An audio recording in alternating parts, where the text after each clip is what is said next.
فرمایا کہ جب بدکار بدکاری کرتا ہے تو اس سے ایمان نکل جاتا ہے۔ اب شیطان کیا چاہتا ہے؟ ہمیں سو میں مبتلا کر دے، ہمیں بدکاری میں مبتلا کر دے، اور بدکاری کے جتنے راستے ہیں، فحشا کے جتنے راستے ہیں، شیطان نے ان کو آراستہ کر دیا ہے، رقص کو فن قرار دے دیا گیا ہے، اور آج اوریانی پر مشتمل مخلوط اجتماعات کو فیسٹیول کا نام دے دیا گیا ہے، اور کیا کیا رنگ اور کیا کیا ڈھنگ دیے گئے ہیں۔ وہ راستے جو بدکاری پر منتج ہوتے ہیں وہ راستے کشادہ کر دیے گئے ہیں، اور اس سے بڑی بدبختی کیا ہوگی کہ جو بدکار لوگ بدکاری کو، برائی کو، فحشا کو پھیلاتے ہیں، حکومتوں کی طرف سے ان کو ایوارڈ دیے جاتے ہیں اور ان کو بلا کر کے اعزازات دیے جاتے ہیں، اتنے پیسے دیے جاتے ہیں کہ آپ سوچ سکتے ہیں کیا ان کے اندر خوبی ہے کہ وہ برائی کو پھیلاتے ہیں، وہ فحشا کو پھیلاتے ہیں۔ یہ معاشرے کا بدترین طبقہ ہے جن کی وجہ سے بدی پھیلتی ہے، نوجوانوں کے اخلاق بگڑتے ہیں، ان کا کردار مسخ ہوتا ہے۔ جو شخص بدکاری میں پڑ گیا اس کے دل کا چہرہ مسخ ہو کے رہ گیا، داغدار ہو کے رہ گیا۔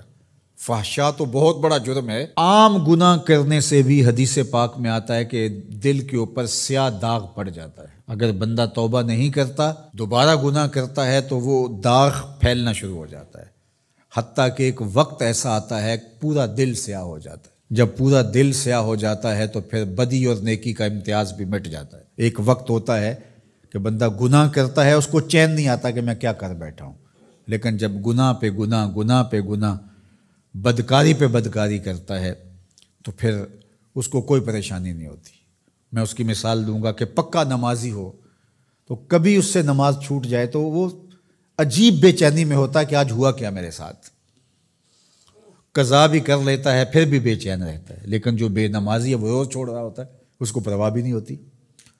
اگر کوئی شریف آدمی کسی کو ظلماً تھپڑ مار بیٹھے تو اتنی تکلیف اس کو نہیں ہوتی جتنی اس کو ہو رہی ہوتی ہے۔ دعا کرو کہ یہ دل دل ہی رہے، دل مصفہ رہے، دل مزکہ رہے، دل ستھرا رہے، دل پاکیزہ رہے۔ جتنی کوشش ہم اپنے چہرے کو، اپنے بدن کو، اپنے ظاہر کو سنوارنے کی کرتے ہیں، اس سے کہیں بڑھ کر اپنے دل کو سنوارنے کی کریں۔ باہو علیہ الرحمہ نے کہا تھا، دل کالے نالو منہ کالا چنگا، جے کو یہ رمز پچھانے ہو۔ تو شیطان دل پہ ہی قبضہ جماتا ہے۔ شیطان جاسم علی قلب ابن آدم فاذا ذکر اللہ خنسا واذا غفل وسوسہ، تو یہ غافل نہ ہو پائے، ہر وقت اللہ کے ذکر میں رہو۔ اس لیے ہمیں 5 بار مسجد میں بلایا جاتا ہے۔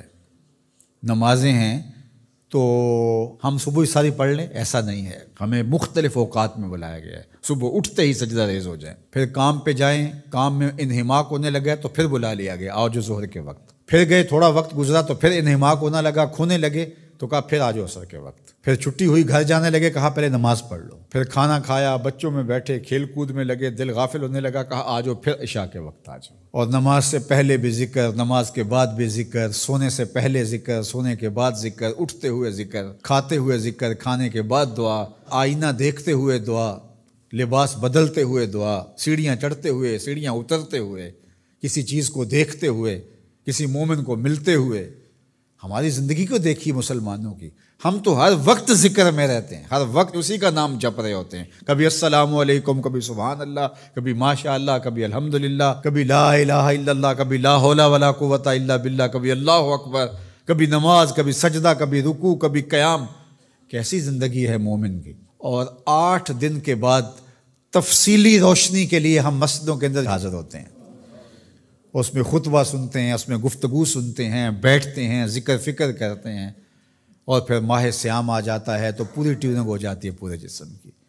اور پھر کہا چلو ہر سال نہیں تو زندگی میں ایک بار حج پہ بھی چلے جاؤ، اور تم ایسے پلٹ کے آؤ گے جیسے ماں کے بطن سے ابھی پیدا ہوئے ہو، سارے گناہ مٹ جائیں گے، تم ستھرے ہو کے وہاں سے آؤ گے۔ تو مومن پاکیزہ دل ہوتا ہے، فحشا سے، سو سے، برائیوں سے۔ آج نہ ہماری نگاہیں پاک، نہ کان پاک، نہ خیال پاک، نہ سوچے پاک، سب کچھ آوارگی میں آ گئی۔ تو اس لیے ہمارا رب کیا چاہتا ہے کہ ہم نیک ہوں، صالح ہوں، پاک